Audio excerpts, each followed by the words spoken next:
Good evening, everyone. Does anyone in the audience have any announcements that they'd like to make, like they're looking for a job or their company is hiring or anything else?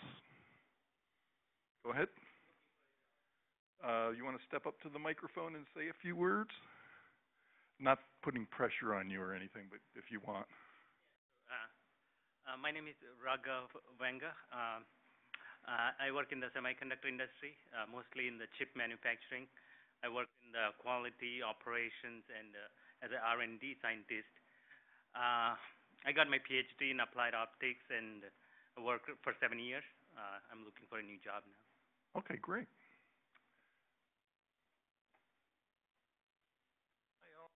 Thank you for the free segue. So if you're looking for a job or you want to get into data science or just want to see some data science talks, so final reminder, ACM Data Science Camp is this Saturday in PayPal. And sign up online just for SF Bay ACM Data Science Camp. So it's on, there's a tutorial at 9 a.m., which is optional. That costs extra. Otherwise, it's on from 11 a.m. till 5 p.m. Free lunch. Free lunch, and there's a token $5 charge, just to $6 for bring a buddy, so it's $3 each. So as close to free as you can get.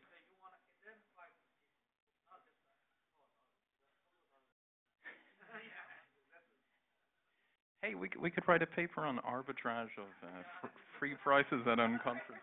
We should talk. But seriously, no, come if you're interested, come. There are some good talks by good speakers.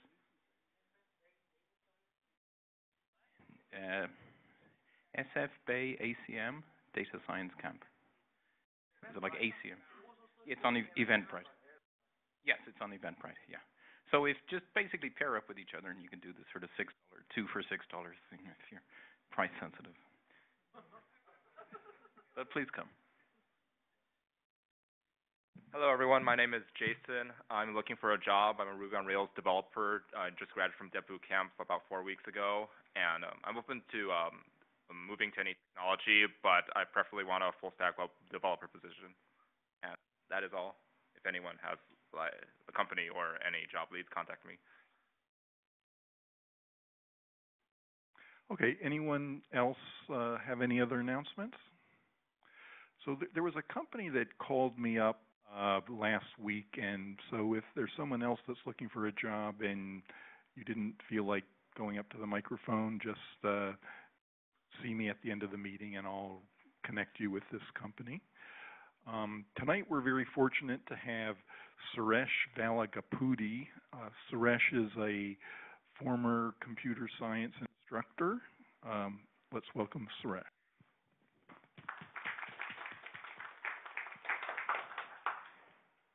Thank you, Dave. We start on liking Julia for Pythonistas. I consider myself a Pythonista, so I've been involved in it only 5 years. And Julia is a new language. It's a new kid, 3-year-old, where it's not even in production. And Python is very mature, 23-year-old, so on. So what do we, Pythonistas, have to worry about? Julia. Okay, let's explore it. Ista actually means in the ancient Asian Indian language, Sanskritam, it means various things. One of them is desirable, liking. Okay? Sanskritam is the name. Sanskritam refers to Sanskritam, which is a refined language. Like Deutsch is the name of the language, right? Deutsch people speak. Others call it something else. Okay, in English it's called German.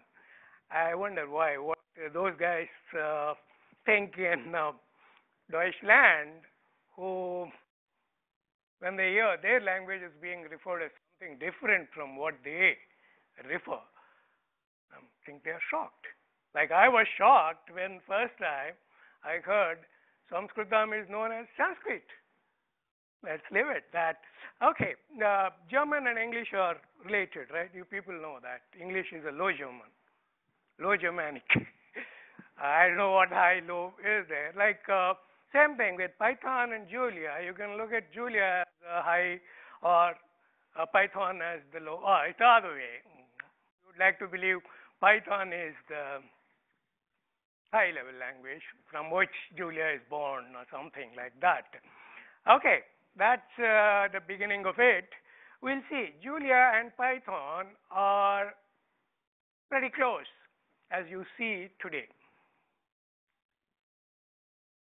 That's my purpose. I would like to introduce Julia to you, and we'll explore together how it can be useful. At the end of it, if I reach a conclusion, it's not useful, even that's good. So the agenda is actually what is Julia and why Julia for startups, and some highlights of Julia. Then, of course, some examples of using Python from Julia. And then we get into some details of semantic and syntactic differences. And then I would, of course, give you some recommendations too. Yeah. Why is Julia important? Straight from the horse's mouth. That is from julialang.org. If you go, that's what they say. In fact, this is a subset of what they say. They say a lot more. I only picked up a few things. Look at that. The first thing is something called multiple dispatch. Second thing is dynamic type system. Third one is performance approaching C. Now that's a dream, right? Any new language. They would like to say, hey, we are as good as C. You don't need to write code in that language anymore. Okay? And those of you who are fond of lists, you have that list like macros there. And then, of course, the most relevant thing for us is PyCall package. So we can call Python functions from Julia. Now that's what actually made me look into Julia. I wouldn't have looked into Julia, or I wouldn't have looked into any language, any new language, which cannot use the existing Python ecosystem. Not worth it. Giving up the entire thing, or you unlearn whatever you know and catch on to something new, too difficult. In fact, if you see the next thing, how they got that C performance is they can call C functions directly. No wrappers or special APIs. That is something which I suffered through JNI, Java Native Interface. Those of you who know, who have handled that, would understand how easy it is in Julia compared to Java. We won't talk about many other languages, but straight here. Okay, parallelism is the name of the game nowadays, and distributed computation. I won't talk about that much today, but not at all actually, even about coroutines. But these things are there. These things, without those things, it's not a modern language. If there is no parallel distributed computation, some way of doing it within the language, then it's not modern. The most important thing is the user-defined types are as fast and compact as built-ins.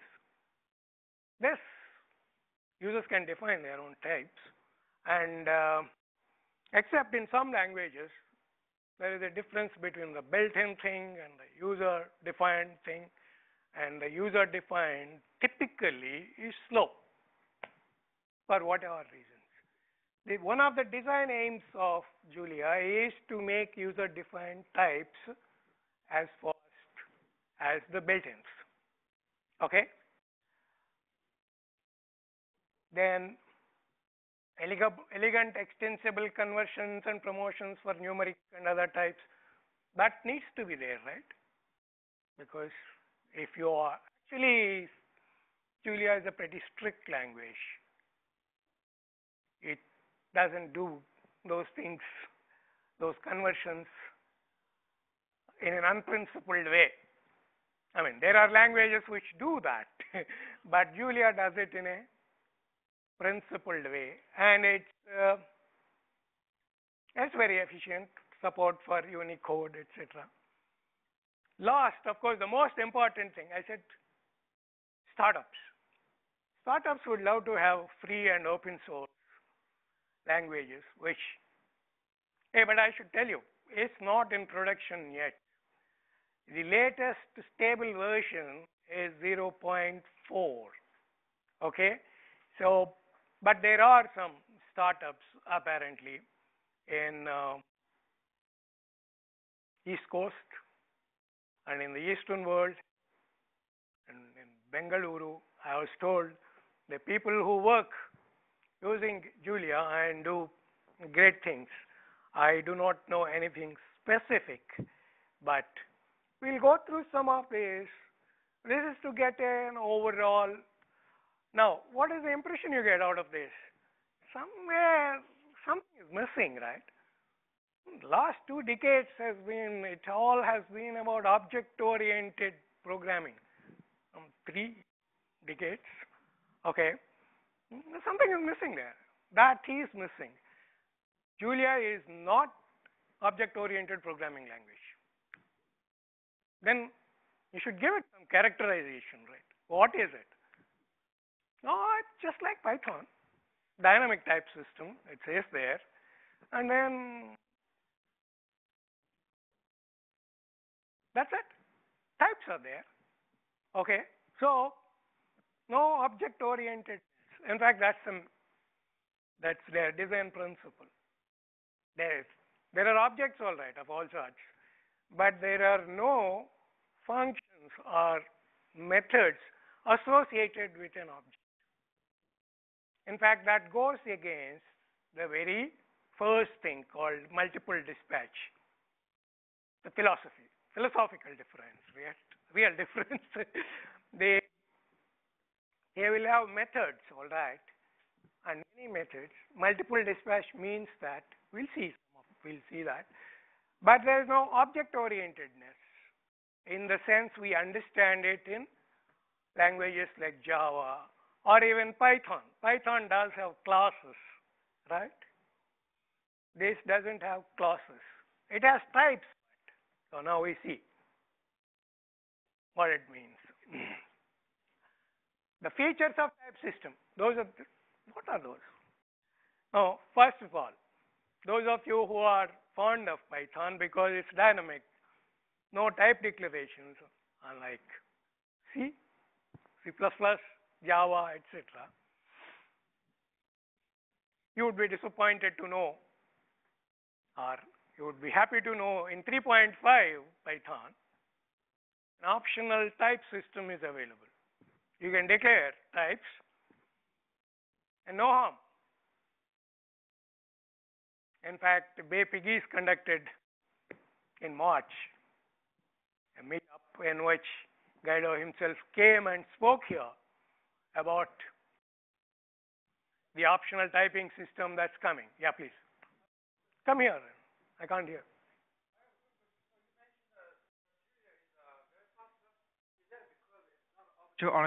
Not object oriented. It's there's no class, no overhead, so it's very faster. I think part of the reason is definitely. Are there any reason why it is very faster? Are there any reason why it is very fast? Besides, there's no class supported. No, it's not object oriented. I'm asking you. Oh, it goes by LLVM, okay, low-level virtual machine, and a lot of modern compiler optimization technology is all pushed in there. I will show you how it improved from version to version later. It's not compiled to C. It's directly mapped to virtual machine or directly to syntax tree. Yeah, I guess that is where the strength comes. Yeah, compared to other things. Now, their whole strength is that multiple dispatch. We'll see. Okay, this typing system, Python is dynamic. Julia is also a dynamic language in that sense. Now, Python, I don't know whether we say Python is functional or object-oriented or both. I guess we say it is multi-paradigm language, right? They don't exactly say that about Julia. They are not really interested in the multi-paradigm thing. They just say it's a functional language, dynamic typing, and very fast numerics. The focus is on numerical computing, that is numbers, and manipulating the numbers. Now, isn't that the whole computing about? Okay, will somebody take the floor and tell me what is the difference between numerical computing and symbolic computing, as it used to be called? I don't know whether they use that word, symbolic computing, anymore. But definitely, artificial intelligence guys those days who used logic and other things, they felt it was absolutely necessary to differentiate themselves from the other crowd which does numerical analysis and FORTRAN, where these guys do list processing and Lisp. That's how it was. Those are good old days. But now you talk of machine learning, which is artificial intelligence, right? And in machine learning, finally, the thing reduces to a numerical optimization problem. Here we had, last month we had a talk on Theano, the Python package, where he used multi-layer perceptrons and then how he guided the learning, and all that is a numerical optimization problem.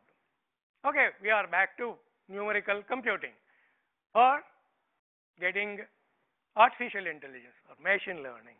Okay, so Julia's concentration on giving us fast numerical computing helps in other areas too. That's what the idea is. Okay, the first one, when types are omitted, values are any type. When you say any type, people think of Simpson's joke. Where is the any key?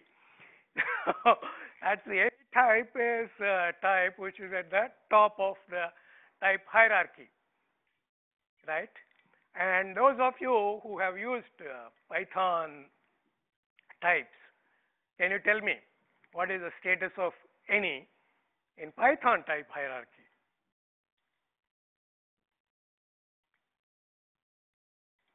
Okay, in Python, any is at the top as well as at the bottom. That Guido had tough time explaining that to his audience, and there were reasons for that. The reasons have something to do with Python's backward compatibility.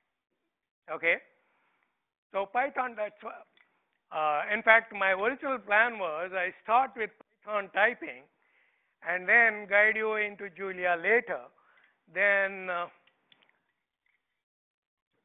better advice came to me that, hey, Python typing itself is not that popular, right? It's too new.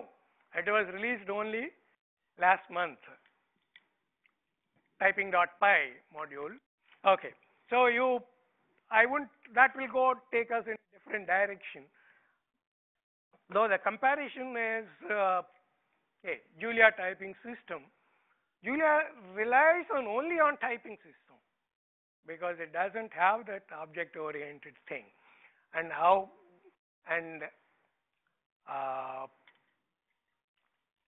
but it is still gradual typing like Python. Gradual typing means optional. You don't need to do it.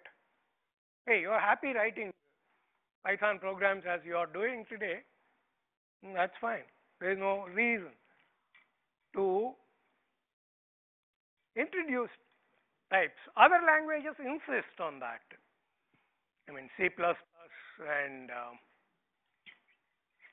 Java. Python doesn't. Julia doesn't either. That's the point. That's the most important point. And even if you do not, introducing, what does it do? Guido explained it very well. He said, hey, I can promise you faster Python just because you specified your types. Performance is same. Then why do you do it? You do it because it helps documentation. Okay? In a big project, the interfaces are known at least better because of the typing. And in fact, he goes on saying that, hey, Google does that, and LinkedIn does that, Dropbox does that, and everyone is developing their own special conventions. So I would like to standardize and give you a typing.py module. Now, this is the Python thing. I'm telling you from Python. And I believe it's a good thing. But in Julia again, compare. Same thing. Just because you omit the types, it doesn't mean it is slow or any such thing. They'll make it fast if they can infer the types. Now, to help the type inference, you are specifying the types will help, and that may actually be faster sometimes. Okay. Now let's see what more things are there about the typing. Julia makes a difference between abstract types and concrete types. Abstract types, as we know, you cannot instantiate them. Only concrete types can be instantiated. But you see, one more important thing there is, concrete types may not subtype each other. All concrete types are final. Look at the way Julia handles. I think this is a very good way of handling. There is too much importance placed on inheritance in the early days of object-oriented programming. And then design patterns book came, and then they are saying, hey, composition is preferable to inheritance. That's one of the slogans there, right? Here you have mostly composite things, okay? Your thing should compose of the concrete types, essentially what you do, right? Okay. Variables are simply names bound to values. This is true with Python too. That's how it is. Python beginners make the mistake of confusing there. Anyway, the other thing is immutability. You must have heard of immutability helps a lot. Those of you who are fond of fans of functional programming here, any functional programming in the sense of, Lisp, Haskell, ML, and that sort of thing. Okay. Their immutability is the most important thing, and you can't change it. Changing the state and doing funny things.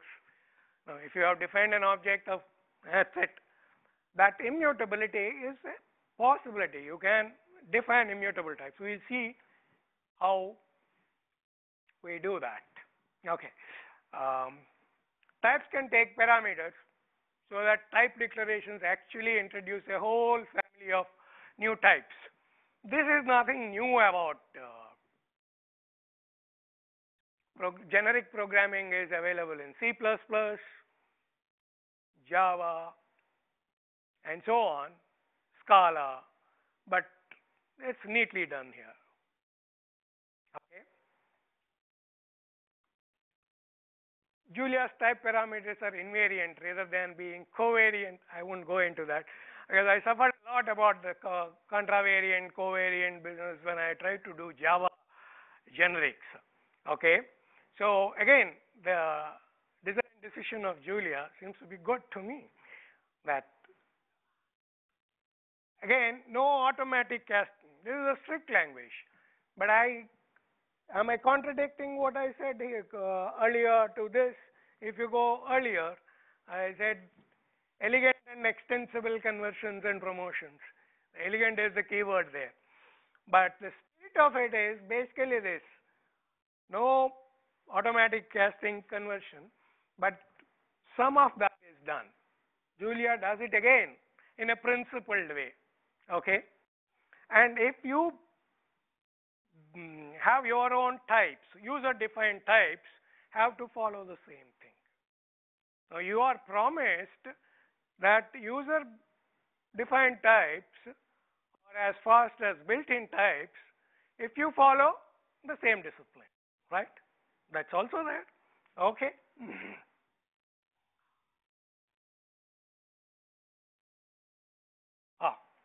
We are off. Does Julia type system belong to a better world?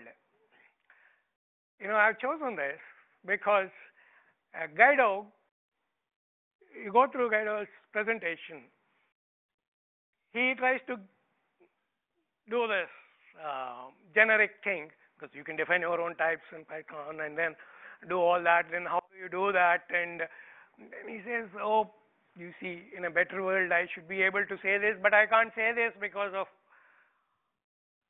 backward compatibility. Okay.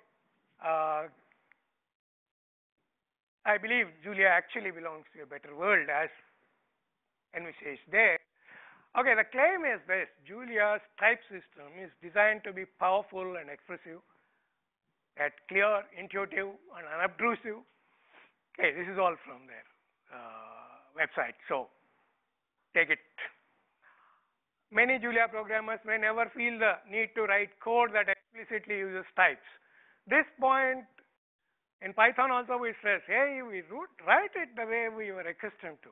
You don't need to put the types. But when you do, some kinds of programming, however, become clearer, simpler, faster. Faster, note that. And more robust with declared types.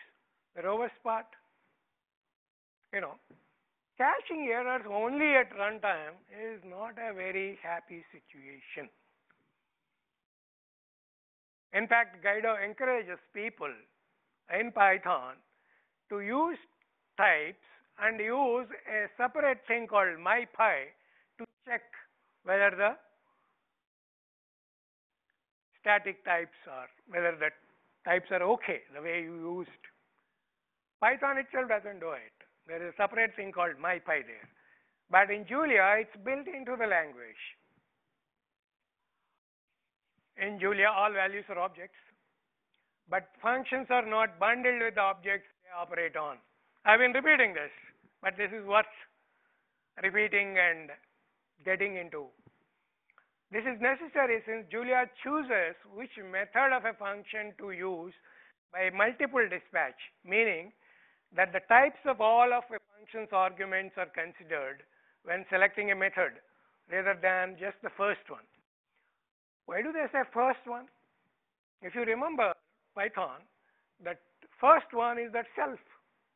That is an object. Okay? Like in Java, it's this, that sort of thing. Okay, the methods operate on the object. That's not how it is here. Let's, having got excited about types, let us look at the numerical. And I said this, we are confining numerical computing. Julia's numerical hierarchy goes like that. Number, and when you have that symbol, less than colon, That means real is a subtype of number. Abstract float is a subtype of real. Integer is a subtype of real. And signed is a subtype of integer. Unsigned, so we have unsigned integers, signed integers. That's how the type hierarchy. Just have a look at that.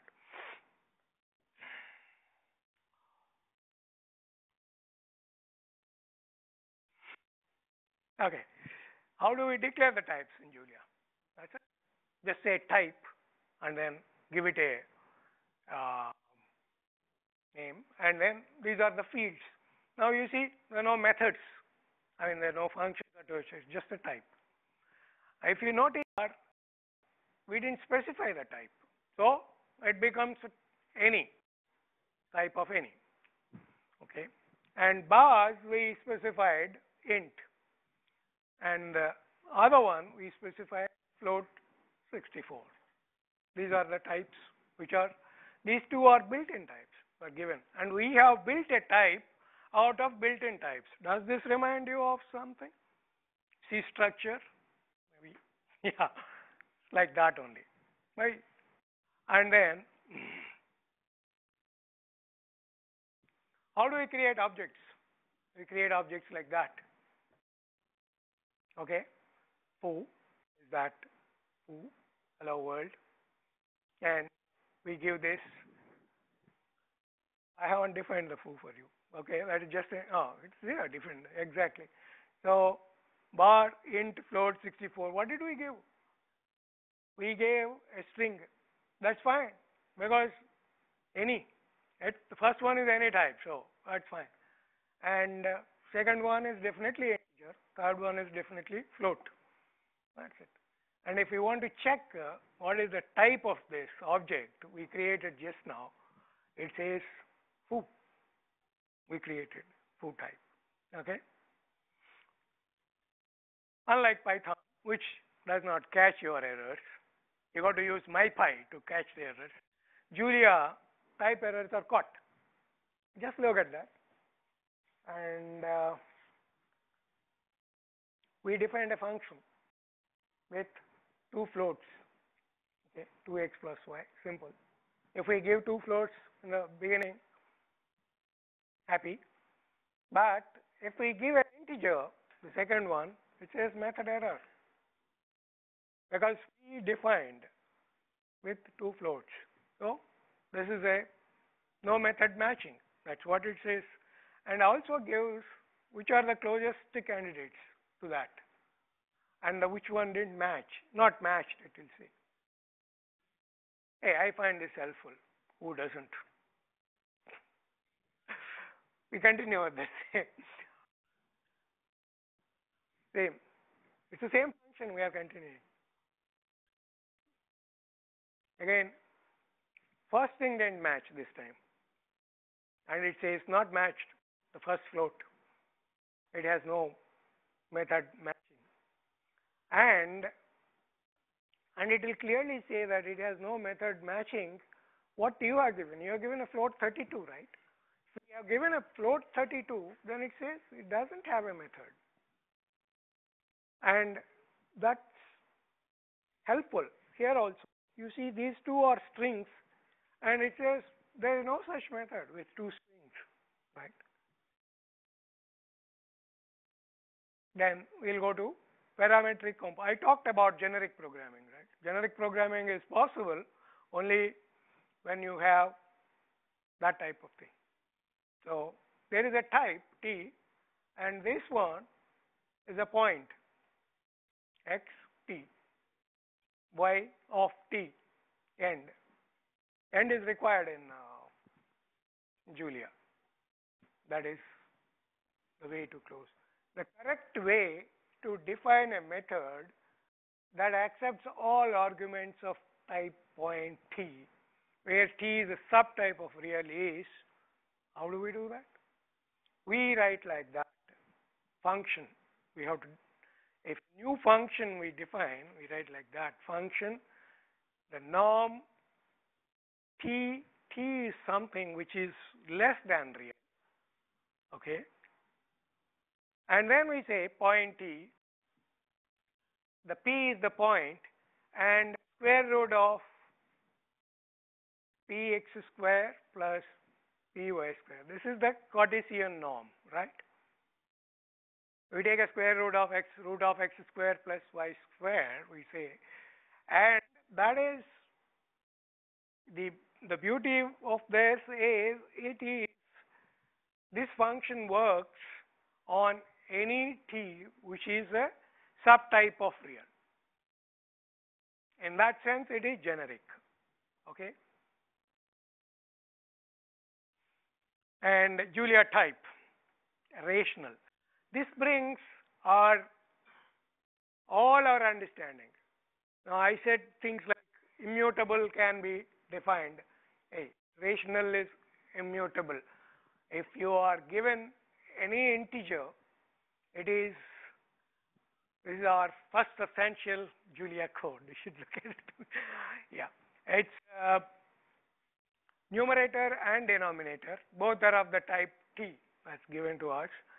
And we define a function rational. Now, what is that? That is earlier when we defined a type, we didn't have that function thing. We just put n there. Okay, simple type. When we defined foo, it has only 3 fields. This one has a constructor, just like Java, Python, etc. That function constructor, you can see the function is a constructor of rational. It has the same name. It takes numerator and denominator. You can follow the logic clearly. If it is numerator, we would say error when invalid rational. When we have numerator or denominator 0, we can't have that. Okay. And after that, you see GCD, greatest common divisor. Now, that's a built-in Julia. So, we can find, given our denominator and numerator, we can find the greatest common divisor and then reduce this to the common form. Say, if you are given 4 and 6, it will reduce it to 2 and 3. That's the idea. That's all. Those are the constructors. Now, you see the last 3, those are also interesting actually. What are those? Those are called outer constructors. They use the previously defined constructor. You see some similarities with some language called Python, which we know, right? In Python also it's the same thing. Java maybe, where the constructor, and then you use that constructor. First you define a constructor, then you define other constructors which use that constructor. That's how it is. Okay, we'll go to the next one. Yeah, it's 8:10. This is the second topic I said. The first one is type system. Second one is Julia calling Python. That's how we are interested. Otherwise, Julia, just like Python has modules, Julia has packages. Okay, there is a package called PyCall. How do you introduce packages into your thing? You will say pkg.add and give the name of the package, then it becomes part of your system. And then you say, hey, I'm using PyCall now. Okay, and using PyCall, then you say @PyImport math. @PyImport is actually a macro in Julia, which does import a Python package. So what is imported is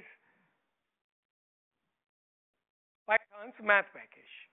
And you see the next line that says, what do you make of it? Will someone come and tell me there? What does that mean?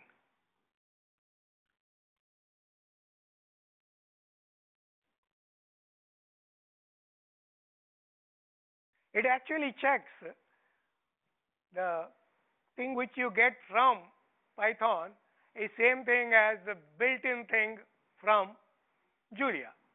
This one is Julia.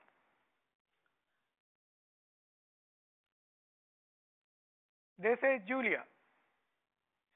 This is Julia Pi, where the math.sign and math.pi are from Python. So it just checks. What does it return? This returns 0.0. They should be same. The built-ins of Julia as well as the built-in, the one which you get from Python. Now, the second thing is more interesting. This one, I have done. Okay, that's nice. We can again go through it, right? Just type errors. We have parametric composite types.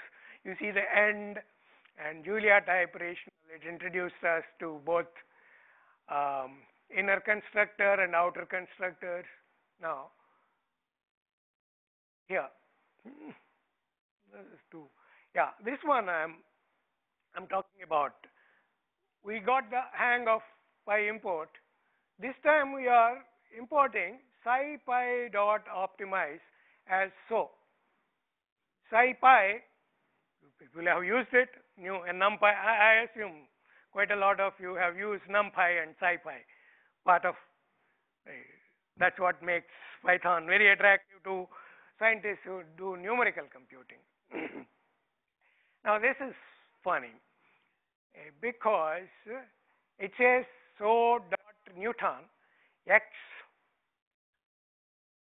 arrow cos of x minus x comma 1. Anyone has difficulty with this, or everyone has a difficulty with this? Yeah, I suppose so. The reason is this is Julia's way of specifying an anonymous function. Julia's way. Okay, that is, you just say x and then okay. That's not how it is. Oh, I'm going this way. Oh, okay. We are going too fast. Back to errors being caught. Yeah, here it is. This is an anonymous function. This pointer comes here. If you say this is an anonymous function, this is the way we specify it in Julia. How do we specify it in Python? Lambda. I'll come to that. The next one is that. What this does is, this one solves a transcendental equation, cos x minus x is equal to 0, starting with an initial value 1, using Newton's method. We all did Newton's method, right? Long back. Okay.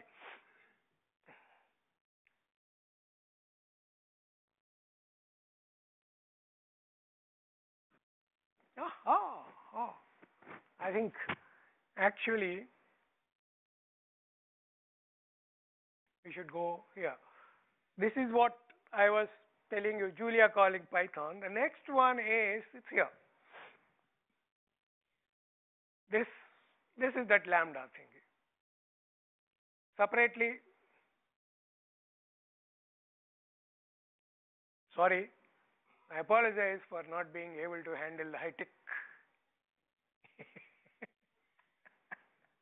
Okay, here we came here, and when I try to do this in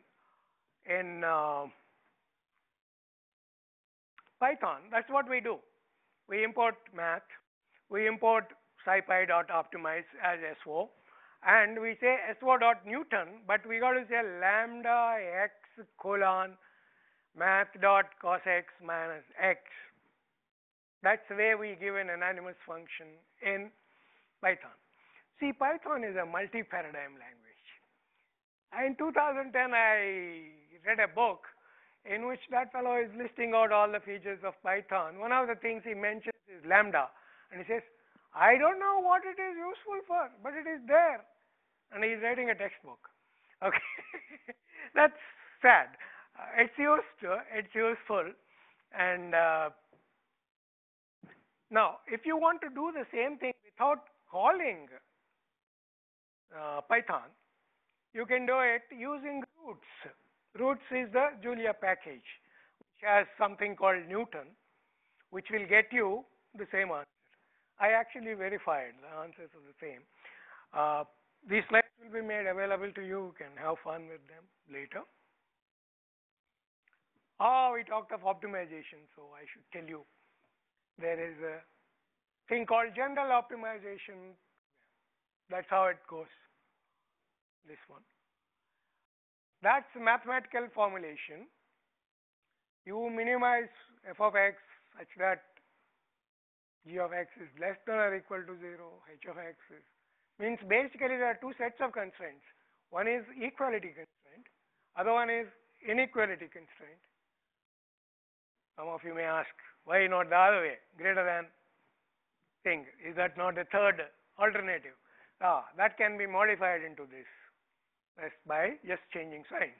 So this is how operations researchers, mathematicians define a general optimization problem. It can't be solved in general. In fact, I was 4 decades back, as part of a conversation when the two guys were discussing, can't we have a black box? Say you are a computer guy. I just give you this. You should just give me the answer. And that computer guy, of course, is a subordinate. So he didn't say, hey, you are a fool. He said, no, sir.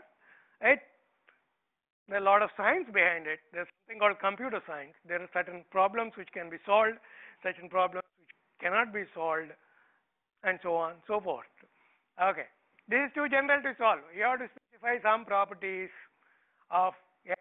You see here, the thing is, all those functions map to real line.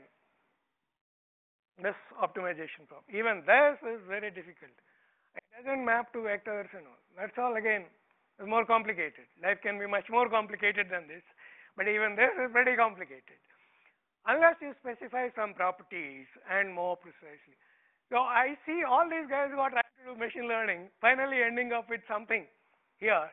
They hope that there is some package, Python or somewhere Spark or some mlib, and it doesn't serve their purpose. Then they're back to solving this. What do? We do some complexity analysis. We try to understand the types of problems we get into.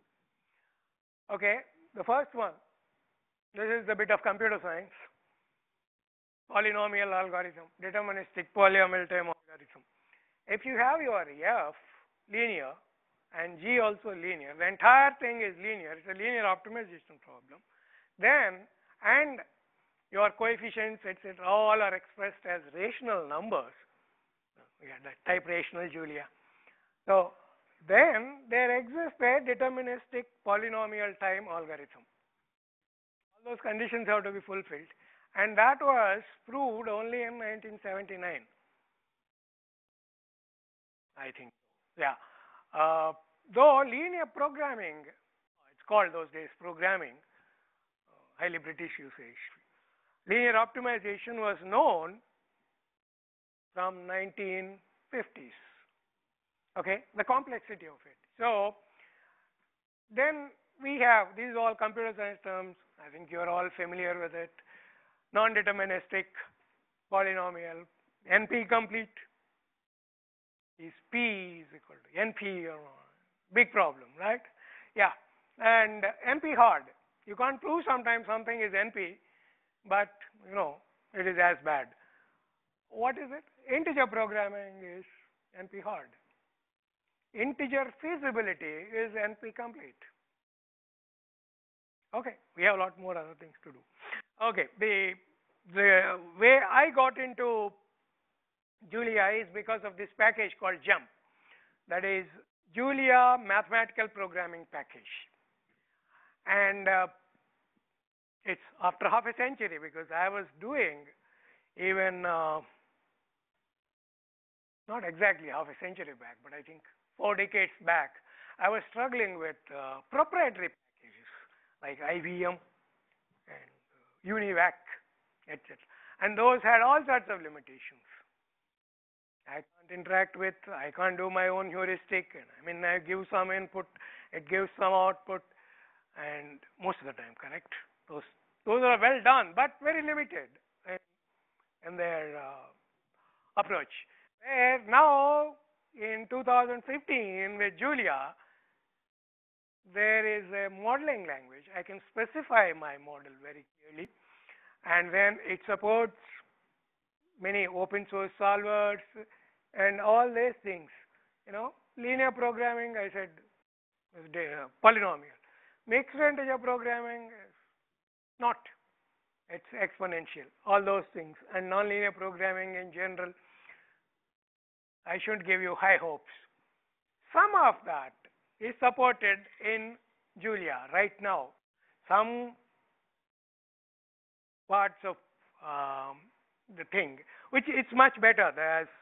Okay, let's quickly do a few things. How do we use jump? Using jump, it's a package, just like PyCall. And then we say, hey, I'm defining a thing called model. And I define a variable. And I define a variable. I set an objective.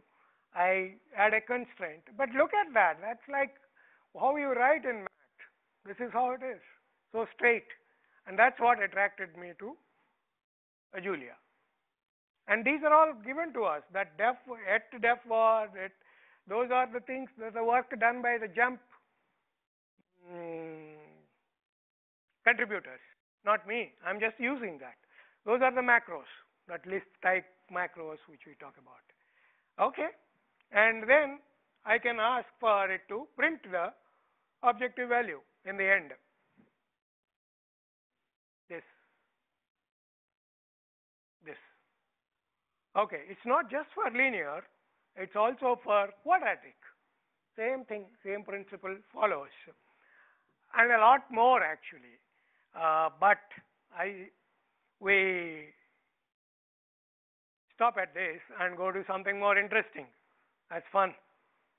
That's called Julia fractal. This Julia is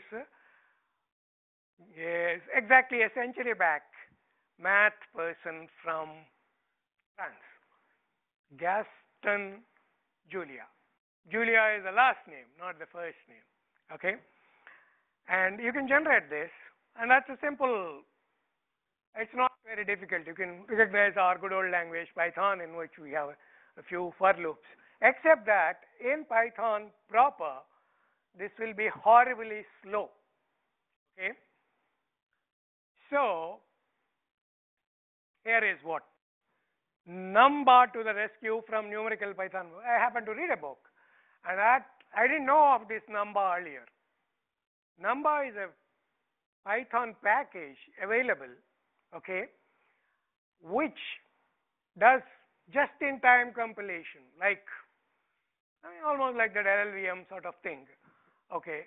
And what do? We just say number.get, and you see there, we say no Python true, because we don't want to use Python. We want to use number. And that PyJulia fractal is the one which I showed you in the other this thing. And we, in order to plot all that, we need these things, right? And then we time it. You will find the time is very interesting. Where the original Python is 60 seconds per loop, this one is 140 ms per loop.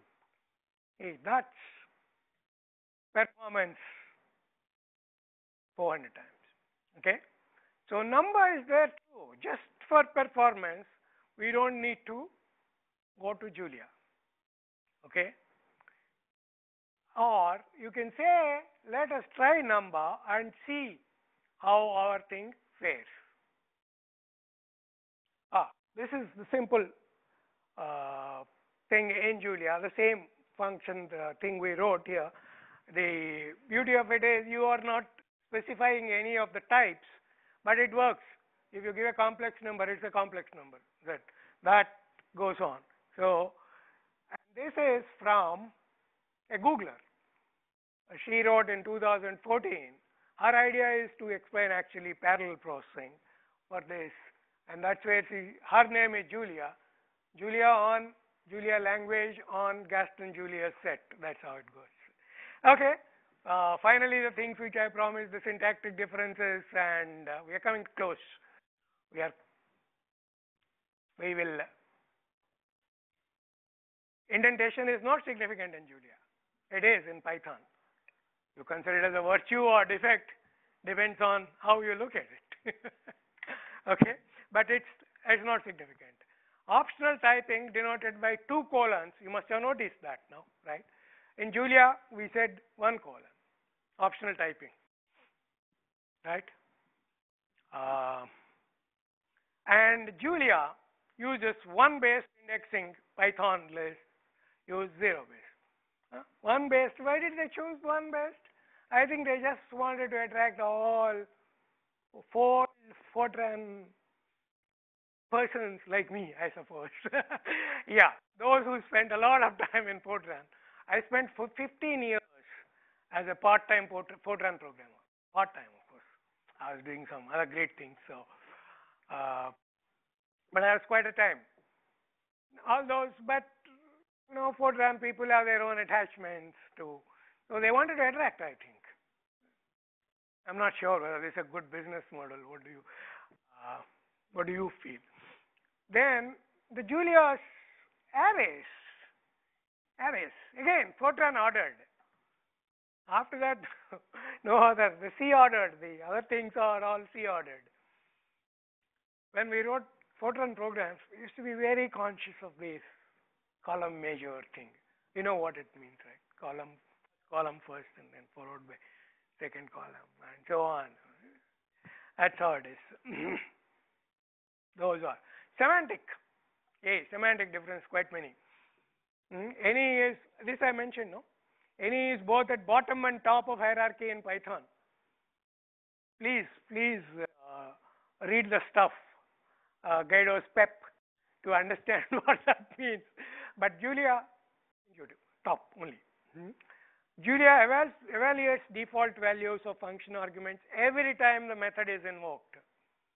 Unlike in Python, where the default values are evaluated only once when the function is defined.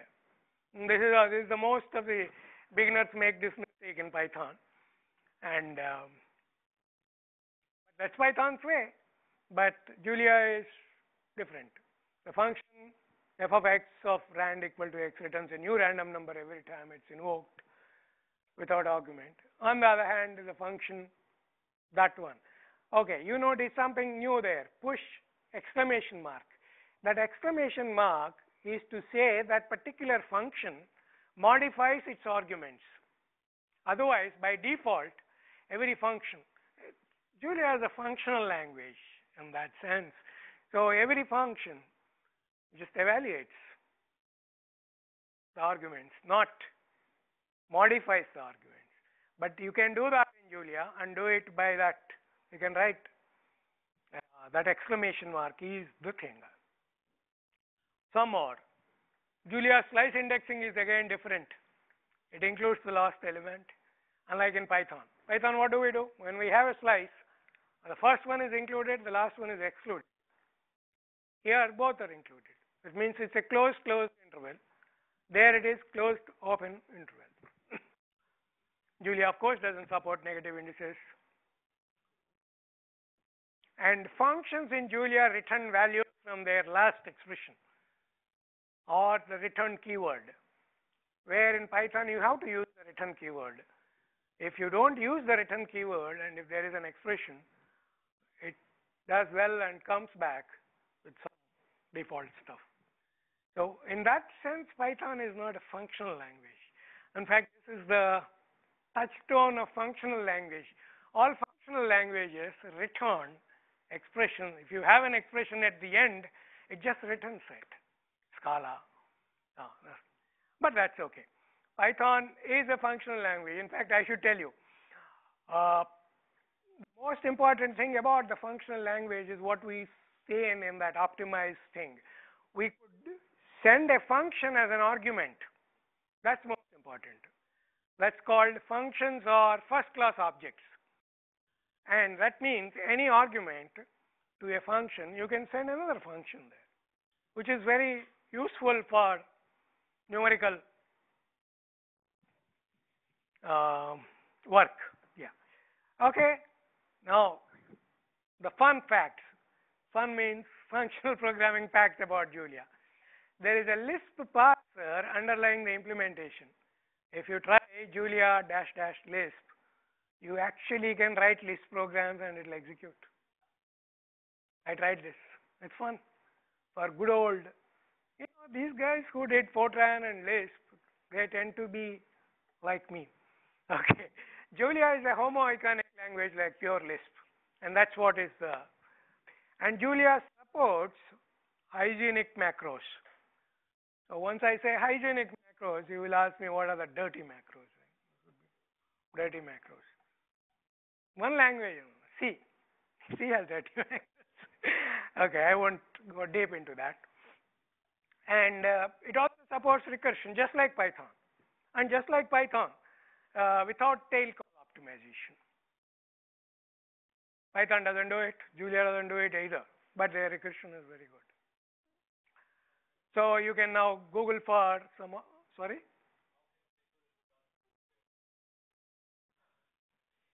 Yes, that's,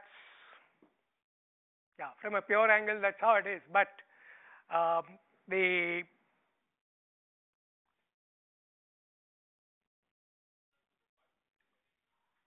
it's tail recursion optimization is really necessary only if you go by stack like that, right? These guys try to avoid that and still be efficient in terms of. To answer your question, I was very concerned with the Erlang. I found the Erlang people, they're going slightly off, but then they found that even without tail recursion, there a lot of things are going through very well. Of course, within the limits. Okay, tail recursion optimization gives you the ability completely to ignore for loops, iterative business. But Julia does encourage people. In fact, they do encourage because they want FORTRAN programmers, right? So they encourage people to use for loops. In fact, that's how it goes. Okay, if you want to know more about Julia, quick sort of question he asked, go to julialang.org. And then if you want to know more about gradual typing, that is what is gradual typing, and then of course Julia and Julia and Julia to get you an idea of parallel thing. And there is this quantitative economics with Julia. It's a good one, good book. Several types in programming languages. We have talked a lot about typing. So that article gives you a good idea. And then it's worth reading a book or two if you are interested. We are Pythonistas, so Numerical Python is that book. I found it useful, so I'm recommending it to you. That's not a free book. The second one is a free ebook, Quantitative Economics with Julia. It's a free ebook. It's good to learn from. But there is, I like the reason is the John Stock, he was a Python fan. Actually, he wrote a lot in Python. And they offer this book in two versions, both Python and Julia. Okay? So to compare, for those of us who are interested in comparison, etc., this is a very good book. And finally, my advice, do experiment. Versions matter because Julia is only 0.4. Okay? And the reason is, in this book I found, they developed their own algorithm for numerical integration, which they feel will do better than the Julia, built in. And they actually compare and say, hey, approaching 3 orders of magnitude with roughly the same accuracy. The algorithms are different actually, okay? But they say, oh, for my purpose, I am getting the same accuracy with my algorithm, and it's 1,000 times better compared to the built-in. Built-in, this typically happens because any library, they have to cater to the generality, right? So they would like to make it as flexible as possible, sacrificing some speed for certain other things, accuracy in this case, it's numerical. As you can see, the timings, it is 1,000. Then I said, hey, this is very interesting. Then I was working on a nightly Julia 0.5 dev. How does it go with 0.5 dev? That's interesting. I repeated the experiment with latest version, and I found it's not even 100. Why 1,000? Not even 100. Ah, so the built-in has improved quite a lot. And that you can expect. I suppose these guys are very cautious. They call it only 0.5 now. I didn't say 1.2. But I think they are trying to use the latest modern computer compiler technology. I don't know much about it, but I guess that's what they're trying to do. That's good. So that's another reason why we need to look into Julia. So to sum up, try to get to know. I mean, we are Pythonistas, fine. Python works most of the time, but get to know Julia's numerical prowess. It's really strong there. So, but I'm cautious. Build fast in Python and use Number. If that satisfies your performance requirement, then you don't need to worry about any other language. Correct? But if you are actually doing a new numerical algorithm, I suggest you take to Julia. What your machine learning, thing is so involved that no existing package can give. Then hey, you are on your own, and you are starting from that numerical optimization of it. Give a chance to Julia. So it can be either Julia or Python or both, depending on your use case. But you have built all your data, etc., in Python. You got a lot of it there, and it's only you are getting stuck in the machine learning or something. So you would like to write a new thing. Yeah, that's fine. If you do, you can. This work is not wasted because of the PyCall. You write that stuff in Julia and call. In fact, before someone asks you, can we do it the other way? That is, can we embed Julia in Python? Yes, it is done, but it is done by people. I have not done it, but the details are available. I guess they go through Julia, C, Python. So Python can call C, C can call Julia. So Julia can be embedded as a part in your overall Python system. So that's possible too. So it all depends on your use case. That's what it is. Okay, thank you very much for listening to me for an hour.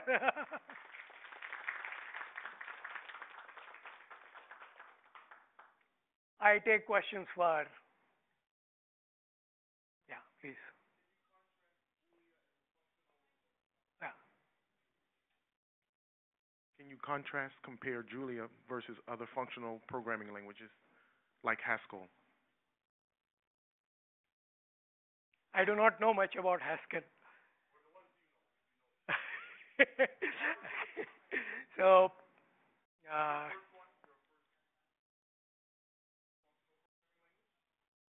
my first programming language is FORTRAN. Okay, so no wonder I am attracted to Julia, because they promise the best in numeric computing. Okay, that's what it is. Now, Haskell is a pure functional language. I heard about that, and I looked into it. It looks very attractive, yes, for those who, but the performance of it, because I have not used it in a project, I can't say a thing about it. But I see books saying that Haskell for finance people, Haskell for data analysts. So obviously, there is a vibrant community around Haskell. They are doing it. I do not know much. Scala, I know something. Scala keeps its fingers in object-oriented as well as functional programming, and you can do actually almost pure, not like Haskell again, almost pure in Scala. And now you need to be ambidextrous to do all this in these languages. Yeah, please. Does Julia's type system allow you to implement arbitrary precision arithmetic? Yes, it does. You can choose your precision. It is. So actually what I mean is, maybe I should have said infinite precision, so that it, there's kind of no bound but the amount of memory on the machine for the precision of the numbers. Yes. If you see why their numerical integration thing so slow, they use the arbitrary precision thing, that is infinite precision package, and try to get to the core of the accuracy, right? So, and the other thing, the programmers actually can choose their accuracy. Hey, I don't need all that. Then they can choose, they can specify that accuracy which they want in their computations. In FORTRAN, we had only two things called single precision, double precision. Okay, but this one gives you choice.